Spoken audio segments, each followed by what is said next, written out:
A partir desse momento, a gente consegue executar e colocar em prática. E eu passo a implementar isso dentro das empresas hoje, ensinando, né? Tem que ter um letramento. A gente precisa entender como funciona, ter uma linguagem adequada para que as discussões, por diferentes níveis que tenham dentro da empresa, todos entendam o que está acontecendo. Dentro dos modelos de gestão da mudança que eu implementei de cultura em todas essas empresas, esse padrão foi muito eficiente. Perguntar, o que você acha que mais influencia numa decisão estratégica? Qual que você acha que é mais importante uma decisão estratégica para você? Pessoal, eu sei que desafiador está aqui esse horário, então obrigada pela parceria, por estar aqui com a gente para o bate-papo.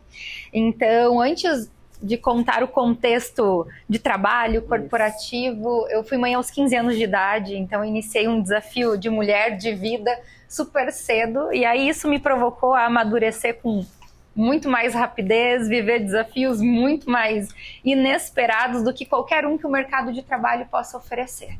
Eu acho que esse foi o grande diferencial do que me moldou e o que direcionou a minha carreira e o modelo de trabalho que eu atuo hoje. Então, com toda certeza, a maternidade aos 15 anos de idade e viver todos esses desafios foi o que mudou minha perspectiva de mundo, a visão sobre as relações, a importância das relações, a importância do dinheiro na nossa vida e da estabilidade.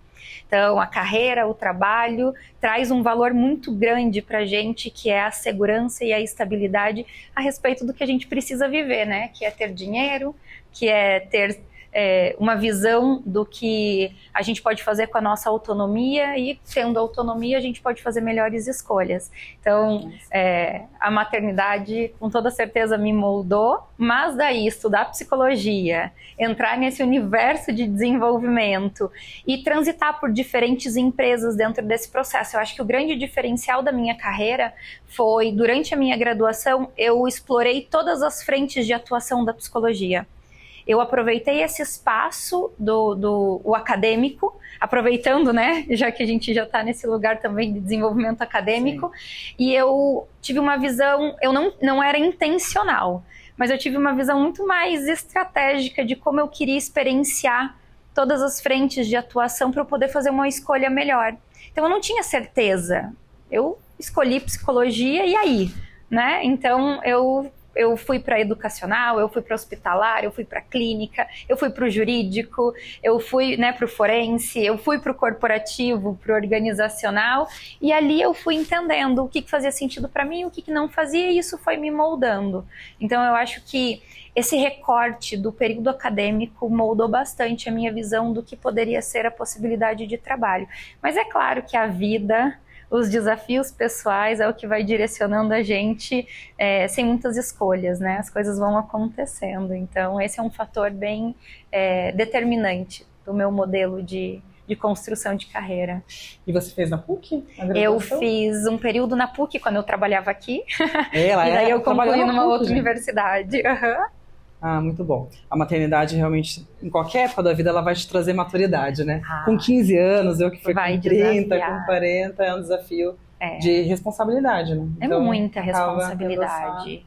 Muita responsabilidade, muito medo, muita incerteza, muito questionamento, muita autocobrança. Então a maternidade provoca isso na gente e aí a gente vai aprendendo a lidar com essa autocobrança e daí chega mais preparado no mercado de trabalho. Ou não, né? Depende muito do estilo de vida de cada um, mas com toda certeza faz expandir a nossa visão de mundo. E aí, né, falando sobre a Aniane, todo esse contexto moldou a profissional que eu sou. Profissional maravilhosa, gente, que agora eu já quero contratar, não sei, assim, psicóloga, amiga. Tem como contratar como amiga também? Não, a gente pode ser amiga sem precisar contratar. Então tá, passando um pouquinho agora nessa, né, na parte da sua empresa mesmo, né? Queria que você falasse um pouquinho sobre, né, o selo Cultura Mais, como que surgiu toda a sua empresa mesmo de consultoria, sua metodologia. Fala um pouquinho dessa parte, aí puxando já para o seu profissional. Se quiser falar um pouquinho sobre a sua trajetória mesmo de carreira, seria, acho que, interessante para a gente entender, desde o comecinho ali, como foi. Tá bom. Então, não tem como desassociar a minha vida pessoal foi levando e direcionando para algumas escolhas da vida profissional, né? Então, eu construí essa trajetória dentro do corporativo, dentro de RH, fui para recrutamento, fui para desenvolvimento, fui para liderança e fui para construir RH do zero em várias empresas. Então, muito da minha carreira foi nesse lugar de assumir projetos onde não existia uma área de gente e precisava dessa construção do zero, muito por essa necessidade de conflitos, de falta de cascateamento de informação para que todos entendam o modelo e o momento que a empresa está, passar por processos de inovação, né? Como que a gente muda, como que a gente reinventa o produto. Então eu passei por algumas empresas que estavam indo por esse desafio e aí precisavam estruturar uma área de gente, mas o mais marcante foi a Solvis, essa empresa de tecnologia que tem um software que coleta a experiência do cliente através de um totem. Então, não sei se vocês conhecem, mas inúmeras lojas do Brasil usam essa tecnologia. E eu entrei lá, eram 12 colaboradores, com um desejo muito grande de crescimento, com um faturamento bem expressivo, com um produto consolidado, mas com um desafio estrutural muito grande, porque teve uma mudança societária. Teve uma mudança societária, teve uma percepção diferente a respeito de cultura, de como gerenciar o negócio. E a partir disso, eles entraram em contato comigo, né? Viram meu LinkedIn e aí me apresentaram o desafio. A gente conversou sobre e a proposta foi: eu quero uma psicóloga para estruturar uma área de gente que preserve a saúde e o bem-estar. Esse foi o desejo do CEO da Solvis quando ele me contratou. Fizemos todo o alinhamento, deu super certo, e aí eu iniciei esse projeto lá com eles, e foi muito legal porque nós passamos a construir o modelo de gestão, os rituais, os alinhamentos, o perfil das novas lideranças, a estrutura, o design organizacional, as áreas, com essa premissa de saúde e de bem-estar. Então, todas as nossas reuniões, e no início era eu, ele e o sócio. Isso foi em que ano? Isso foi em 2020. Uhum. E ali em 2020, a gente iniciou toda essa estruturação muito focado nesse modelo de como a gente proporciona aos profissionais qualidade para que eles possam discutir, para que eles possam criar, para que eles possam performar, mas também ser cobrado. Ter essa evidência de performance e tudo mais. Então foi super desafiador, eu tô falando num modelo muito estruturado, né? Mas foi muito delicado a gente conseguir olhar para cada desafio de construção diária. E ali, o mais legal foi que depois de um ano de implantação desse projeto, nós passamos pela certificação do GPTW e ficamos em primeiro lugar no Paraná. Então, esse trabalho de estruturação cultural, de formação de equipe, eu entrei com 12 pessoas, nesse período a gente fechou com 67, dentro das estruturas, das áreas, do modelo que a gente construiu ali como estratégico, e tudo isso levou para um resultado muito positivo de cultura, que foi o primeiro lugar no GPTW, né? Então essa é uma evidência social, é uma evidência corporativa de que é um ótimo resultado para um ótimo lugar de se trabalhar. E eu lembro que o Leonardo falou assim para mim: ok, é muito fácil fazer isso na primeira vez, eu quero ver manter o resultado. Eu falei: mas você não me desafia. E dito e feito, a gente manteve o resultado. Pelo segundo ano consecutivo, nós ficamos no top 10. Não ficamos em primeiro lugar, mas ficamos em quinto lugar. Ficamos em oitavo em tecnologia no Brasil e a gente perpetuou essas boas práticas, esses desafios de estruturação, esses alinhamentos de planejamento estratégico e tudo que precisa ser realizado ali. Então, eu trago esse case porque foi o que moldou a minha visão a respeito do que pode ser um ótimo lugar para se trabalhar, a partir de uma perspectiva sobre saúde e bem-estar.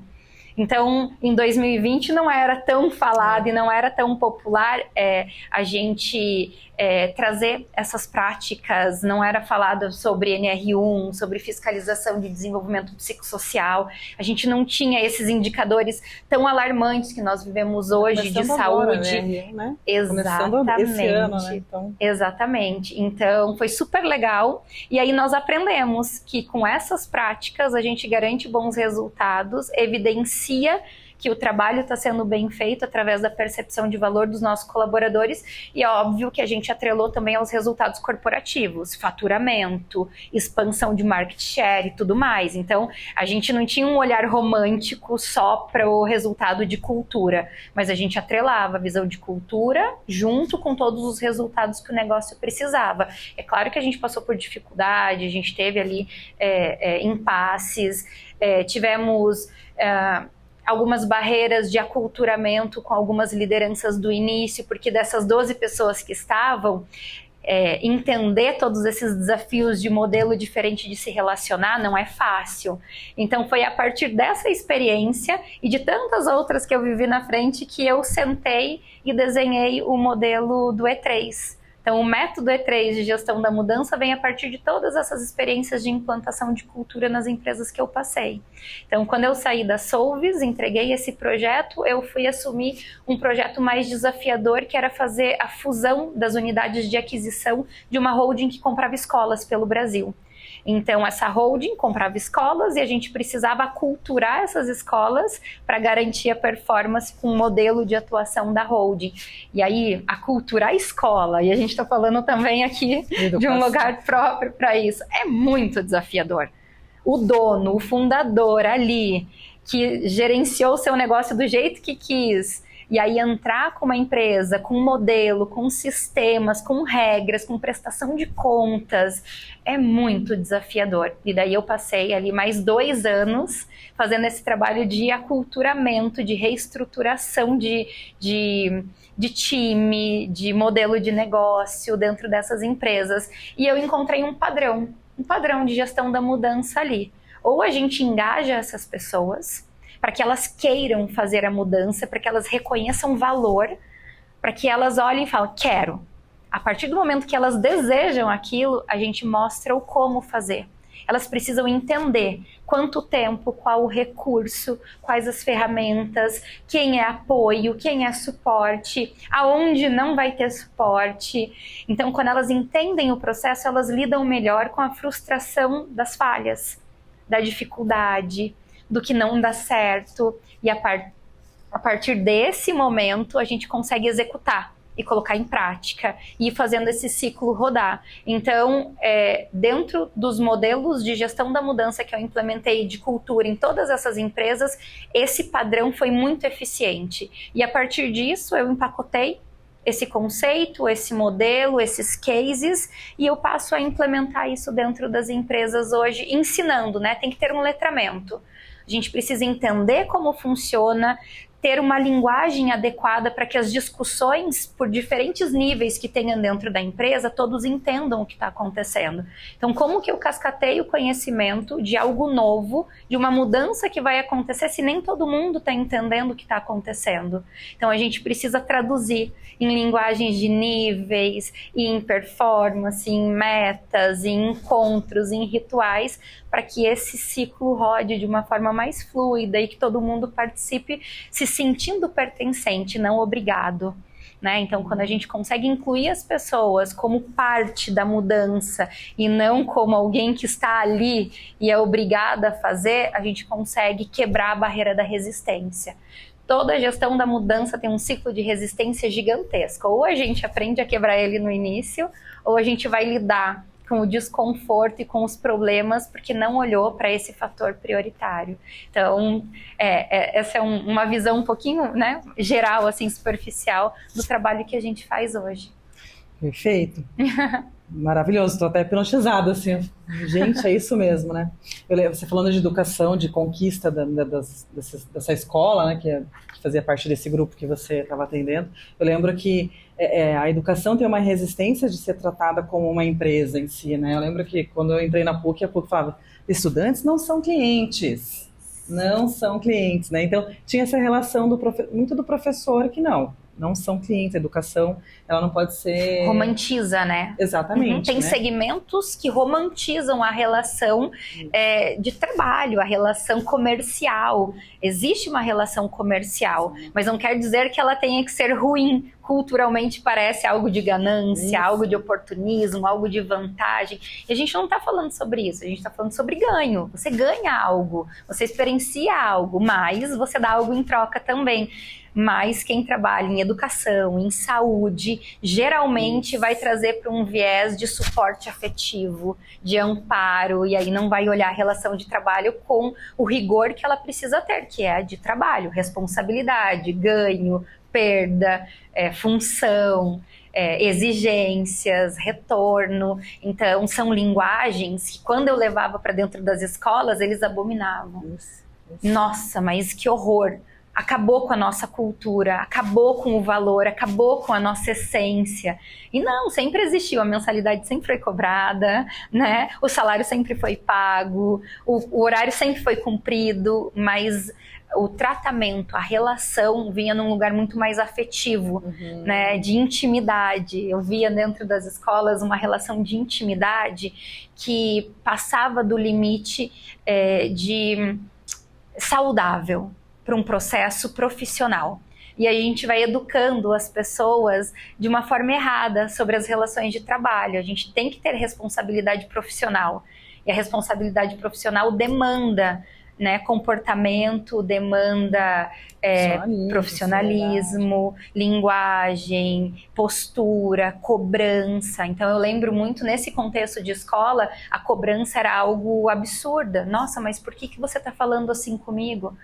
Mas falando assim como? Então a gente tem que adequar a linguagem, a gente tem que reeducar as pessoas a entender que isso faz parte, que não é ruim, mas que é uma forma diferente de fazer.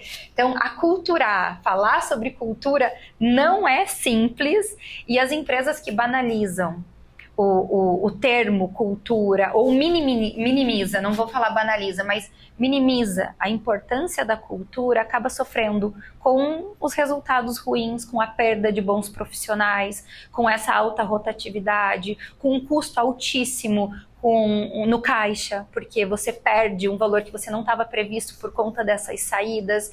Então, eu costumo falar que esse tipo de letramento é importante levar para todos, para que todo mundo entenda como funciona o ecossistema. Então, dentro das escolas, um dos fatores de letramento que a gente levou era a responsabilidade profissional. E entender o custo, entender o retorno, entender o porquê que a gente cobra mensalidade, o porquê que esse valor é fundamental para que a escola funcione e entregue o nível de serviço que é esperado, porque senão parece que é ganância, parece que é oportunismo, e não é. Então isso cabe para todo modelo de negócio. Ou a gente usa o modelo de cultura para educar, para trazer alinhamento entre todos e entendimento por que o negócio existe, como ele funciona, ou as pessoas vão bater cabeça. E aí vão fazer o que é mandado, mas sem entender o porquê que fazem, né? Então, eu acho que o desafio de educar dentro do processo de fortalecimento da cultura é um fator que precisa ser discutido dentro das empresas frequentemente. Perfeito. E a gente estava conversando ali fora sobre o entendimento, principalmente da alta liderança, nesse fortalecimento da cultura, né? Na criação de cultura, né? A gente vê grandes empresas que ainda não tem uma cultura estruturada e homogênea, digamos, né? Como é que é essa conquista dessa alta liderança, né? Lógico que a gente comentou, né? A gente precisa mostrar sempre o resultado que vai trazer aquilo, né? Mas como que é esse processo, né? O seu approach ali com essa alta liderança no momento que você está vendendo essa sua solução, digamos, né? Seria isso mesmo.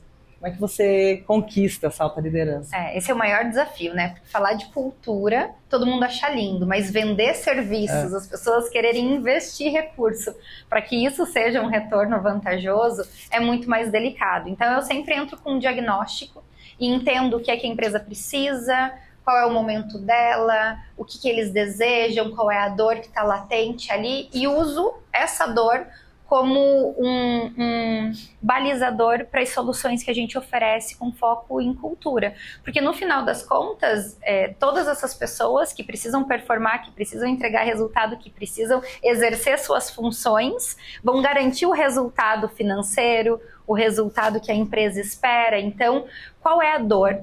E a partir disso, a gente vincula as ações de cultura dentro da dor do negócio. Então, essa é a forma mais efetiva que eu tenho encontrado de conectar as vendas do Cultura Mais dentro das empresas hoje. Acho que muito como a gente trabalha aqui também, né? A gente também, né, no nosso processo, principalmente de consultoria, é entender qual é a dor desse cliente que tange a inovação, né? Então a gente vai buscar a solução conforme essa dor dele ali.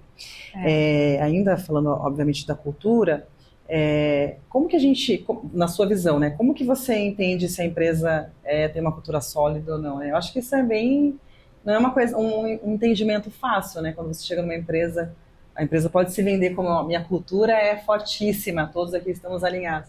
Mas como que você, na sua avaliação, consegue, como que a empresa dá sinais de que, olha, a cultura não é tão sólida ou nem existe uma cultura organizacional bem definida? Eu sempre faço um diagnóstico com uma alta liderança, alguém que é representante dessa empresa, para entender qual é a percepção.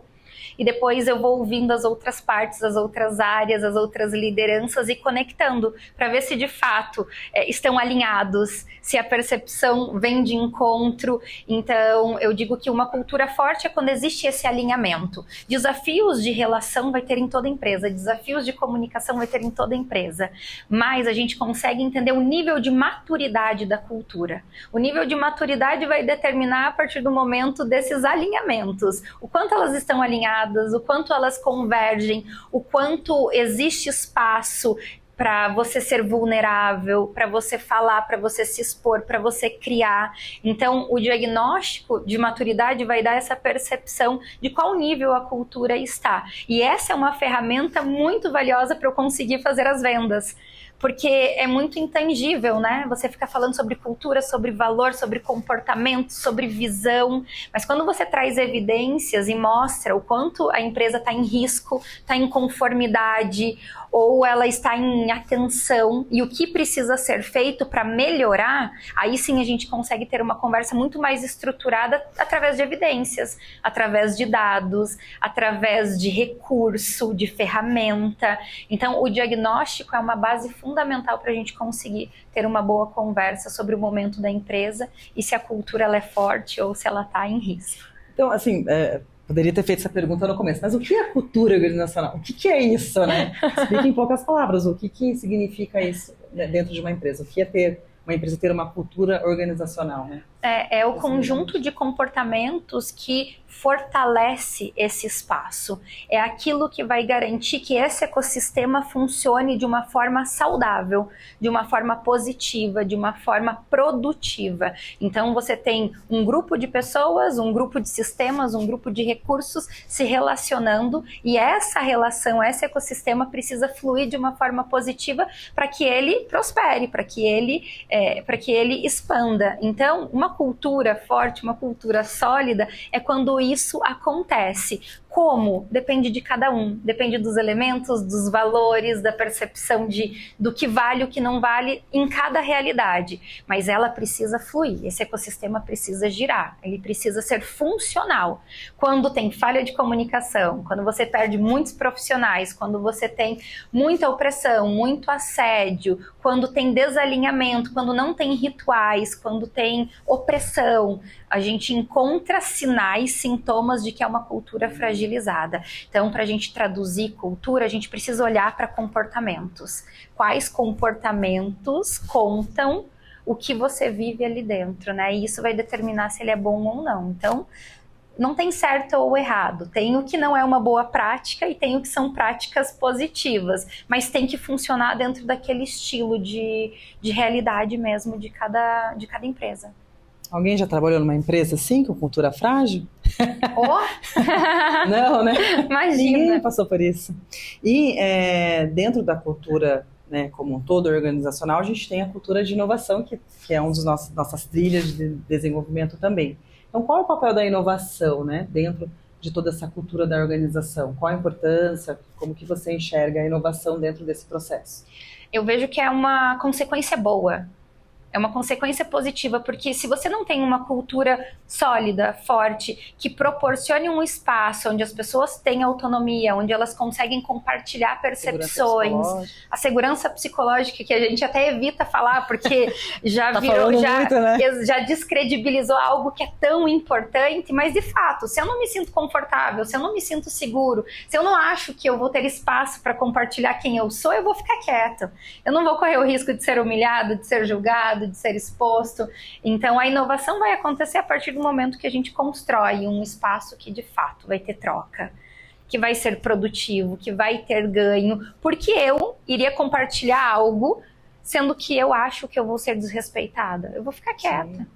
Não vai ser útil, não vai ter valor. Então, muitos dos projetos que eu atendo hoje, dos meus clientes, das empresas, né, vem com essa queixa de falta de alinhamento entre as lideranças. As áreas estão em conflito, elas não estão construindo, estão muito individualistas, não entendem a importância da ação de uma com a outra. Ao invés de construir junto, estão construindo em silos. Então, é muito comum ouvir isso hoje das empresas por falta de alinhamento mesmo, e daí vem as quebras de comunicação, vem a falta de entendimento a respeito das hierarquias, até onde pode ir, até onde não pode ir, então tem excessos, depois tem inibição, então a gente tem que cuidar muito com todos esses fatores para daí conseguir de fato ter um espaço de inovação.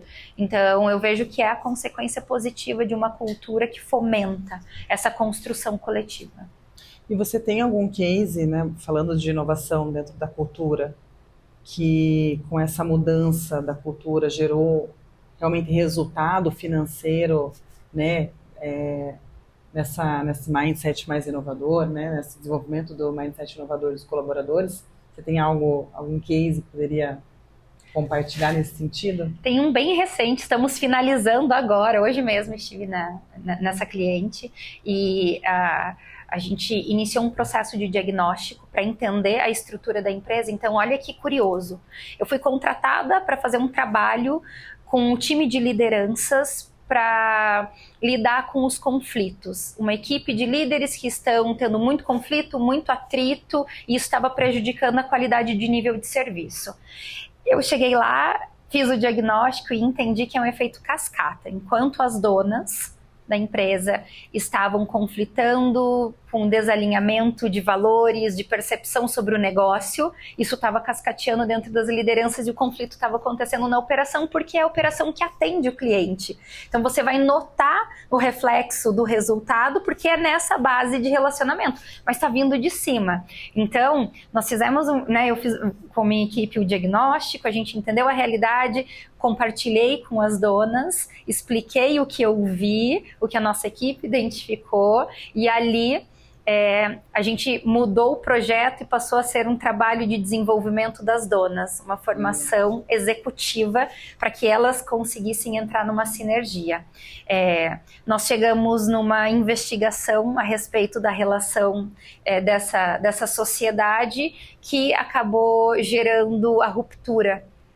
Então, a partir desse trabalho foi identificada uma série de desalinhamentos a respeito do que a empresa deveria ser. E aí nós chegamos numa negociação da saída de uma das sócias. Então nós construímos toda essa negociação, essa tramitação, valuation, toda a visão de como seria pago, como seria comprado, qual seria o prazo de saída, toda a questão emocional dessas duas donas que fizeram todo esse trabalho de construção do negócio para depois essa desvinculação. Então olha o desgaste, olha o tamanho do desgaste disso. E a partir dessa resolução, nós conseguimos fazer um aculturamento e aí sim reformular as práticas, a visão de atendimento, a estrutura das equipes, o que é qualidade, o que é aceitável, o que não é. Foi reescrito missão, visão, valores e agora implementado e vivido no dia a dia e ainda sentido, porque é recente isso, e a inovação veio na visão do modelo de negócio, e agora deixa de ser uma clínica e passa a ser um instituto. Então, mudou, inovou para um lugar de atender o cliente de uma forma diferente e de se posicionar de uma forma diferente no mercado. Então, olha que legal.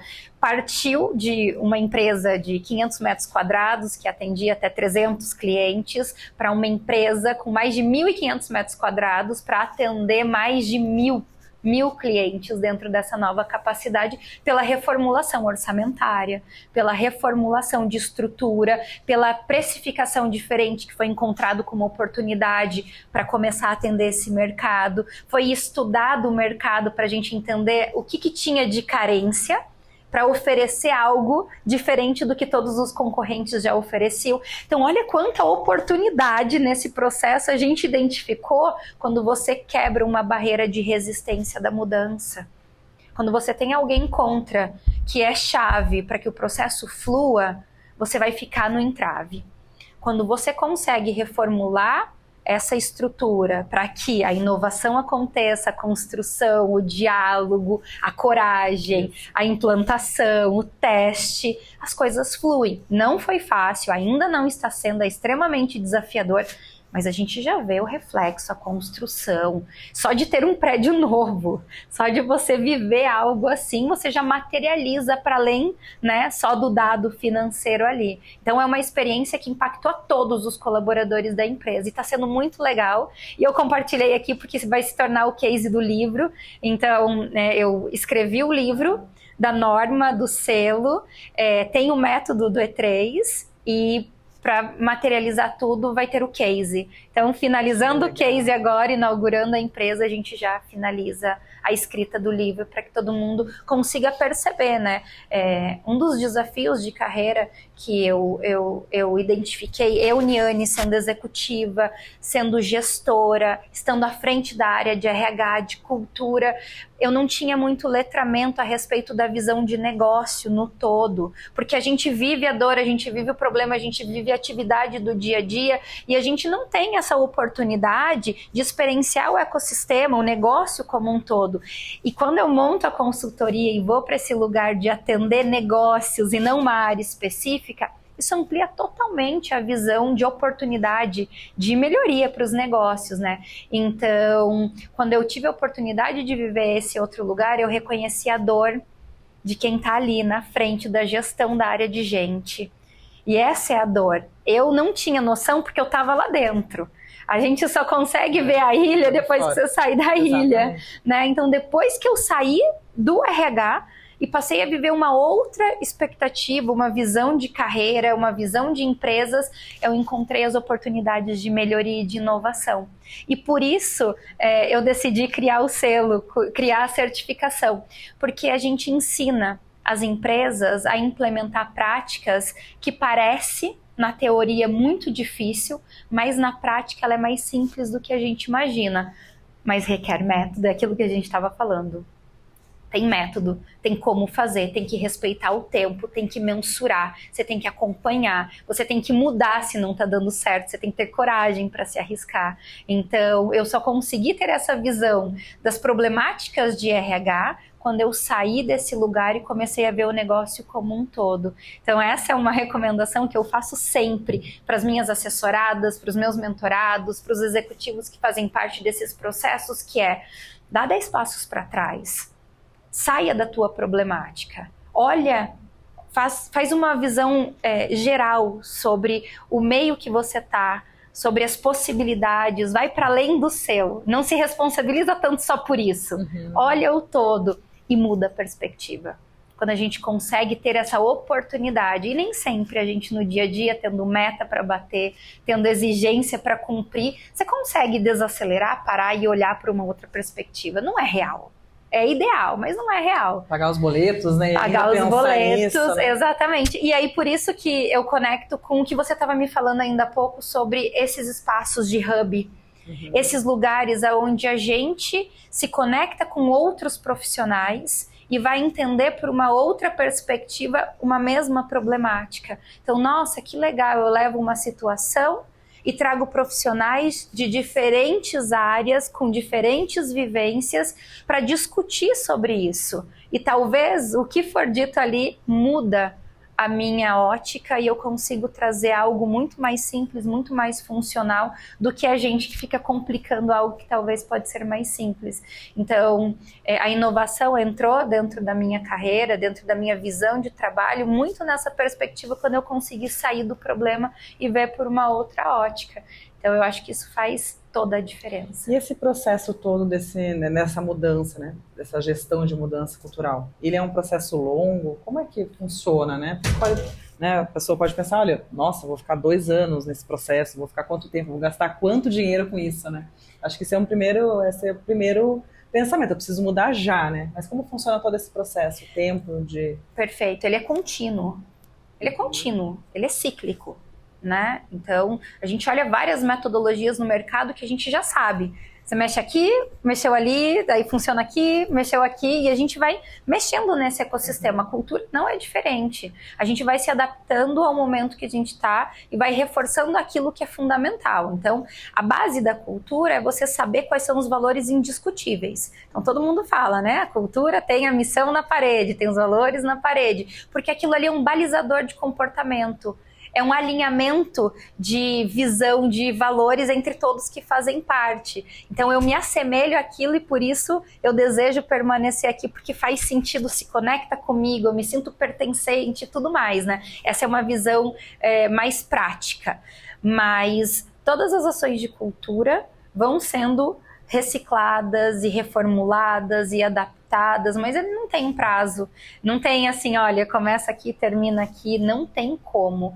Por isso que a gente encontra as empresas estruturando áreas de gente, áreas de inovação, áreas de saúde, tem empresas com diretoria de felicidade, porque cada empresa vai entendendo qual é o recurso que ela precisa para garantir que o negócio funcione.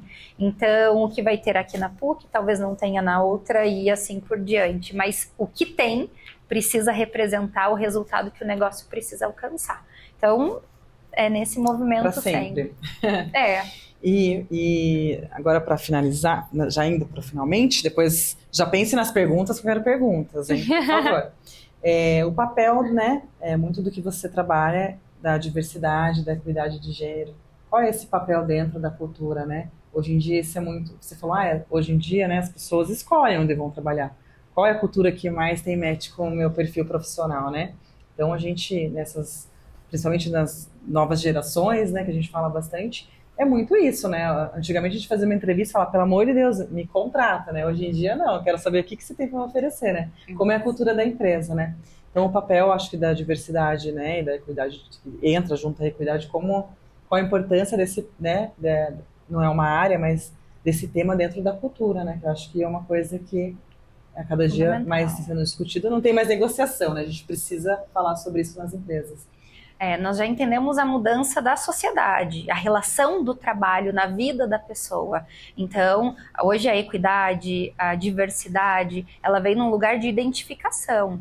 É fundamental que as pessoas olhem para o lugar que elas fazem parte e elas de fato se conectem, se reconheçam ali, se sintam respeitadas, se sintam valorizadas. E se essa empresa não oferece espaço, linguagem, oportunidade, essa pessoa não vai permanecer. E a gente está numa sociedade cada vez mais com acesso à informação, cada vez mais compartilhando sua percepção, cada vez mais conectada com o novo, com o diferente, com o que está acontecendo ao redor. Então, as empresas têm o desafio de mostrar valor. Eu preciso ser uma empresa, minha empresa precisa ser desejada, sexy, né? Aquilo que a gente estava falando. Isso num conceito de visão de valor de mercado. Mas é claro que para o negócio, você ter pessoas diversas, com experiências diferentes, com visões diferentes de mundo, agrega demais nas criações, agrega demais na inovação, nas estratégias, no posicionamento. Então, a gente olha como empresa, como empresário, empreendedor, numa perspectiva de ganho, porque traz muito ganho, traz desafios de gerenciar, traz desafios de aculturar, né? Porque são comportamentos, são visões de mundo e a gente precisa, né, ter pessoas ali fazendo um trabalho muito mais próximo e usar esses recursos, essas capacidades a favor do negócio. Mas se não tem, perde demais. Então precisa ter esse equilíbrio. Então tem a visão sexy para o mercado, de uma empresa atrativa, que valoriza, que é desejável, mas também tem o ganho interno de ter toda essa capacidade produtiva de inovação. Muito bem. E a questão do bem-estar também, que é uma pauta que hoje a gente fala, né, em todas as empresas. Aqui na PUC a gente tem um foco muito grande, né, já vem sendo trabalhado, né, há algum tempo, mas agora muito, principalmente no desenvolvimento de liderança, né, que eu acho que aqui o primeiro impacto ali é a liderança, né. como que a gente equilibra, né, o bem-estar com a entrega que a gente tem que fazer no nosso dia a dia, né? Que a gente tem que ter esse equilíbrio de, olha, o colaborador tem que ter o bem-estar, tem que ter os momentos, né, que ele precisa estar com a tal da segurança psicológica, mas também precisa, né, dessa entrega que toda empresa precisa ter, né? Como a gente faz esse equilíbrio do bem-estar com as entregas corporativas, digamos assim. Nossa, esse é o segredo que todas as empresas querem saber, né? Agora, eu confesso que eu não tenho essa resposta assertiva, assim, tão firme, mas eu tenho caminhos para te mostrar, né? Então, falar sobre saúde, falar sobre bem-estar é um processo de duas vias. Essa é a minha percepção, tá? Eu entendo que, a empresa precisa oferecer todos os recursos necessários para o profissional trabalhar, performar e fazer o que ele precisa fazer e entregar os resultados que são combinados. Na contrapartida, você precisa ter pessoas, indivíduos que saibam respeitar o seu limite, que saiba decidir por si, que saiba se cuidar, que saiba colocar dentro do seu estilo de vida o autocuidado. Então, a gente sabe que precisa se alimentar bem, precisa dormir com qualidade, precisa praticar atividade física, precisa se relacionar com boas pessoas, precisa cuidar da sua gestão financeira pessoal, porque senão vai adoecer. Então, a gente tem uma série de comportamentos humano, pessoal, que não é de responsabilidade da empresa, mas essa pessoa faz parte da empresa. Então, o papel da empresa é estimular a pessoa para que ela execute essas práticas de autocuidado. Fomentar essa mentalidade, construir essas boas práticas, essa cultura voltada à saúde e bem-estar. Então não dá para responsabilizar a empresa sobre esse equilíbrio e não dá para não responsabilizar a pessoa também. Esse é um trabalho em parceria. Mas eu, como boa psicanalista que sou, sempre responsabilizo o indivíduo. Você é dona da sua vida, Andréia, você decide os limites, você decide quais combinados você vai fazer, qual compromisso você vai assumir, se você dá conta ou não do que você está se propondo a fazer e negociar. A empresa está falando o que ela quer, você está falando se você vai até lá ou não. E como você vai negociar isso? Putz. Esse é o segredo da vida. Esse é o segredo da vida. Então, a gente educa, a gente constrói a cultura com foco em saúde e bem-estar quando a gente, na minha visão, né, quando a gente ensina as pessoas a dialogar e construir melhores combinados. O resultado é esse. Todo mundo está se propondo a chegar nesse resultado. Mas o que eu estou me comprometendo e até onde eu vou para que esse resultado seja atingido?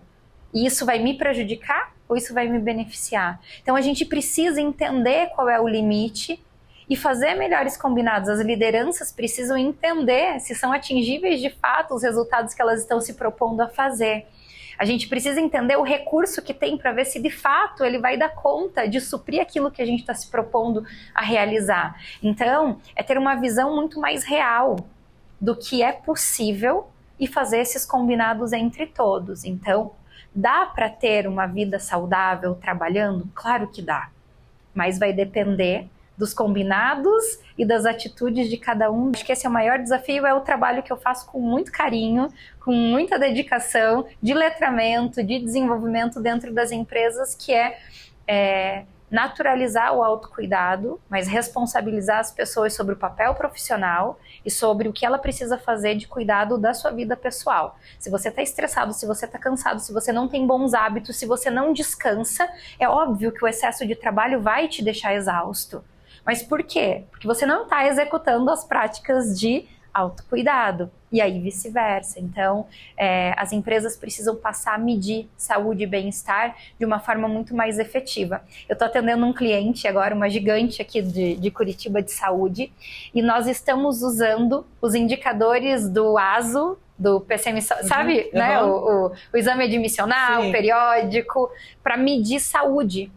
E agora nós estamos criando indicadores reais de saúde. Pressão arterial, índice de massa corpórea, porque a gente já sabe que se o teu índice de cortisol tá, ela está incluindo dentro da rotina atividade física dentro do horário de trabalho, não Isso tem não problema. É uma coisa muito pessoal, assim, que tá querendo, tá me chamando de gordo, sei lá, né, algo nesse sentido. A gente discutiu sobre isso na criação do projeto e é muito sobre a cultura. É uma empresa de saúde que promove saúde que tem como valor, como princípio, o bem-estar. Então já está na base deles falar sobre essas práticas. As ações de cultura voltado à atividade no parque, as ações de Natal, as cestas, eles já têm essa prática cultural. Então, falar sobre as responsabilidades de autocuidado é natural. Então, por isso que eu digo que são elementos da linguagem de cultura. Tem empresa que não vai caber. Talvez se você chegar numa indústria e falar isso, vai ter uma barreira, vai ter uma resistência porque não enxerga valor. Nessa cultura, nessa linguagem, nesse lugar, eles amaram o projeto, se sentiram cuidados, valorizados, respeitados e estão engajados nas etapas de acompanhamento da liderança sobre a saúde física deles, sobre o bem-estar. Então, não dá pra gente tratar todos como igual, mas a gente precisa dar o devido valor ao tema de saúde dentro do espaço de trabalho. Então, tem que querer. É tempo, é dinheiro, é recurso. Dentro dessa empresa, a gente desenvolveu um comitê de saúde e bem-estar. Tem um comitê com uma diretora, com 4 lideranças e com supervisores, a gente chama de agentes da mudança, que são pessoas influentes que vão engajar todos os trabalhos que o comitê promove ali para ter essa ação coletiva mais eficiente. Então, de manhã a gente tem uma reunião para discutir o engajamento. Nós estávamos com uma taxa bem baixa de engajamento na última campanha, fomos entender o que tinha acontecido, as lideranças também não engajaram porque estavam com as metas batendo na porta. Reunimos todo mundo, falamos de novo da importância do projeto e batemos a meta de 1.000 colaboradores participando, né, de todas essas etapas do projeto. Então, são evidências, é acompanhamento, é de fato você dar o valor para o resultado do projeto que você se compromete a fazer. Então, falar de cultura é delicado, demanda tempo, demanda energia, mas traz resultado. Se você visse, Andréia, a felicidade desse comitê na conversa que a gente teve, porque todo esse grupo engajou, poxa, é muito legal. É muito legal. Então é isso, tem que fazer sentido. Não pode ser obrigado, não pode ser porque a empresa mandou. Você tem que encontrar pessoas que de fato reconhecem o valor e que vão promover essa percepção também positiva no outro. E aí o sistema roda. E conectado à cultura, né? Sem dúvida, né? Tá sempre conectado, tá sempre. Muito bem, gente, eu olhei o horário aqui, já foi 1 hora, meu Deus, parece que começou agora, né? E aí, muito obrigada. Nossa, eu amei te conhecer. Muito obrigada pelo... Infelizmente, né, a gente não teve muita gente pelo frio, mas quem está aqui está escutando com certeza com muita atenção e foi muito bom. Temos dúvidas? Próximo feedback eu vou perguntar se estão fazendo exercício ou estão comendo direito, hein? Comendo salada. Bom, eu sou aluna de Relações Públicas aqui da PUC, então acho que tem um match em relação à cultura. Legal. Nas duas áreas. Mas o que eu queria te perguntar é como que você quebra uma ruptura quando não existe um fator da empresa pensar que precisa de uma cultura forte. Por que eu digo isso? Porque a gente vê muito isso nas agências. E eu tenho uma amiga que ela trabalhou numa agência em que a cultura era muito bem estruturada. Isso dá um resultado muito forte em questão do financeiro mesmo. E a empresa estava lá rodando, e era um grande fluxo de trabalho, e estava tudo bem, todo mundo estava lá trabalhando pra caramba, mas todo mundo estava muito feliz. E ela falava muito isso pra mim, tipo, Chay, eu estou com muita demanda, mas eu quero falar. Então, eu queria te perguntar, como que você quebra essa ruptura quando, às vezes, um CEO muda tudo na empresa, mas não muda a cultura? Deixa eu ver se eu entendi sua pergunta.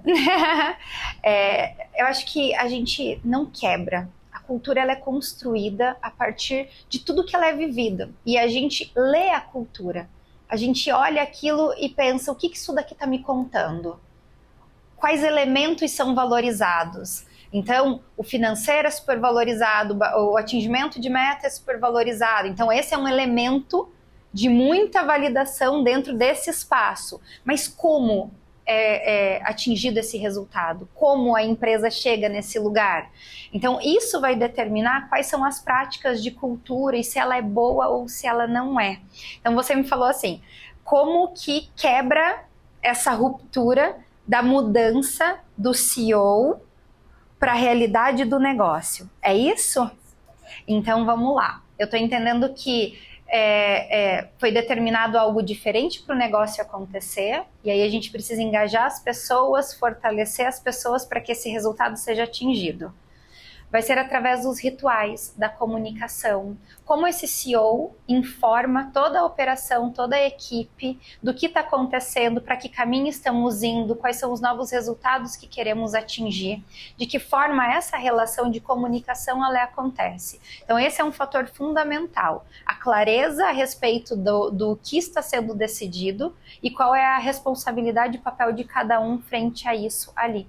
Eu acho que isso vai determinar se a gente consegue manter uma cultura forte, alinhada, que se comunica, que troca ou não, que vai desgastar, que vai ter descontentamento, que vai ter conflito, e aí vai quebrar esse bem-estar e essa sensação positiva de fazer parte do lugar. Então, se eu puder responder de uma forma mais efetiva, é cuidar com a comunicação, e o líder tem um fator fundamental nesse processo da mudança.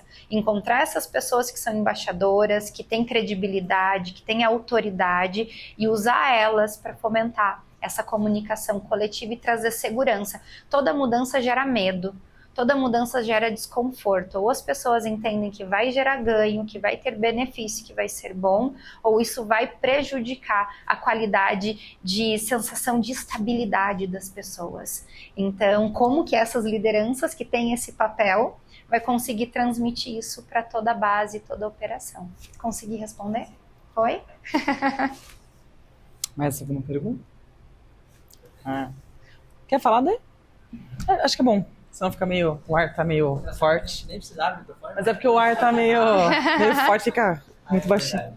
É legal. E é sempre legal porque a quantidade não quer dizer nada, né? Se tem pouca gente aqui, né? Claro que não. A qualidade. Com certeza. Boa. E agradecer vocês, né? Agradecer a Niane também. Muito legal, cara, essa palestra aí. Ontem foi meu primeiro dia aqui no Hot Milk, fui bem recebido, a Sabrina aqui. Que legal. São muito legais, né? Qual é a sua empresa?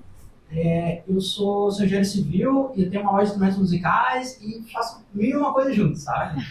Então, Ontem foi a primeira vez em algum evento nosso, é isso? Isso, aqui no Hot Milk, né? Entendi. E, cara, muito legal esse tipo de evento aqui, porque é um evento assim que não é como uma faculdade, assim, uma escola que você tem que estar lá, sabe? Aqui é diferente, você vem porque você quer, assim. Você grava, fala ali pro Isso, nosso diretor.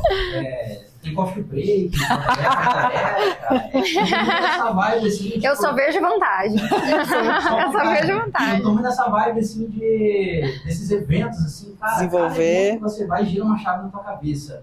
E assim, é um mundo que você não aprende na faculdade, na escola, cara, é um outro mundo, sabe? Que você só aprende na prática. E parabéns aí, Niane. E, cara, tem pouca gente que tem isso que você tem, assim, cara. Você tem uma frequência muito boa, assim.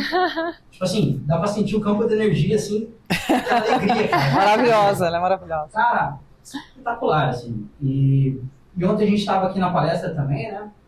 O assunto foi a inteligência artificial. E a gente tá muito preocupado, todo mundo em si, né? Pelo fato de que a gente vai perder o controle disso, né? E cada vez mais a gente tá sendo robotizado, né? E, cara, a gente precisa mais de profissionais como você na área da saúde, assim, sabe? Porque a gente tá cada vez mais robotizado, perdendo a qualidade de vida, sabe? E eu vejo uma alegria em vocês. Sabe aquelas pessoas que você olha e fala, cara, essa mulher nasceu pra fazer isso. Cara, falta gente no mundo fazendo isso, entendeu? Aquela pessoa que você olha, cara, é isso, entendeu? É isso, sabe pra onde vai, sabe o que fala. Você fala com uma eloquência, sabe? Uma energia, assim, cara, que é contagiante, sabe? Ai, que delícia. É esse lugar que a gente quer estar, sabe? Esse lugar que as pessoas, elas querem estar e daqui pra frente, essa transformação que as pessoas vão precisar na vida, né? Sabe? Não é a IA. Humano, né? É a qualidade de vida, sabe? isso. E eu queria te perguntar uma coisa. Eu vi aqui um post teu, né? No Instagram, que você fez uma outra palestra, né? Com a moça, sobre decisões estratégicas, né? E eu queria te perguntar, o que você acha que mais influencia numa decisão estratégica? Qual que você acha que é mais importante uma decisão estratégica para você? O que você acha sobre o assunto, mais ou menos, assim, sabe? Primeiro, obrigada, meu Deus do céu, tá gravado? Venci! Obrigada pela gentileza, mesmo, pelas concordo. palavras, obrigada. Eu fico super feliz, eu amo demais o que eu faço. Eu acho que a gente só reconhece isso depois que a gente passa pelo que a gente não gosta. Eu acho que nem todo mundo precisa aprender na dor. Aprender na dor faz parte do processo, mas quando a gente reconhece de fato aquilo que a gente ama fazer, aí é natural. A gente transmite isso sem intenção de forçar nem nada, mas é porque a gente sente. Então eu fico muito feliz em ouvir isso, porque de fato eu me sinto muito realizada com o trabalho que eu faço. Cada cliente, cada parceria, cada resultado é algo de muita gratificação e de felicidade para mim. Então fico muito feliz de poder contribuir assim, né, para quem está aqui. E aí vamos para a sua pergunta. A importância da estratégia na nossa vida, né? Ela é fundamental. Tudo, eu digo para todos, tudo tem que ter intenção. Qual é a tua intenção? Você veio com uma intenção. O que você quer tirar daqui? Teu tempo não é à toa, você não tem disponibilidade, está abrindo mão de estar em outro lugar com outras pessoas e você escolheu estar aqui. Então, o que você quer aqui? Isso é ser estratégico, é você ter intenção a respeito daquilo que você quer em tudo na sua vida. Para que você quer dinheiro? Com quem você se relaciona? A tua profissão serve para quê? O teu momento de vida demanda o quê? Então, você tendo a intenção, sendo estratégico nas tuas decisões, você consegue colher melhores resultados. Por muito tempo eu atendi na clínica e o que eu mais ouvi eram pessoas frustradas porque não veem sentido, porque se sentem desesperançosas, porque não sentem satisfação na vida, e tudo isso está relacionado às nossas escolhas, à nossa percepção de valor. Então, poxa, quanto valor você dá à sua vida para você poder fazer melhores escolhas e decidir estrategicamente como você quer usar o seu tempo, porque a única coisa que a gente não reavê na vida é o tempo. De resto, a gente dá um jeito. Mas o tempo você não vai ter de volta. Então, eu acho que olhar com estratégia para tudo na sua vida vai fazer a diferença. Então, pensa com muita cautela o porquê que você está escolhendo e o que você quer tirar de resultado desses lugares, tá? Mas dá para ser espontâneo, não precisa ser rígido e robotizado não, tá? Dá para sentir prazer, mas também não ser impulsivo e ficar deixando a vida levar. Não faça com intenção, você colhe melhores resultados. Tá bom?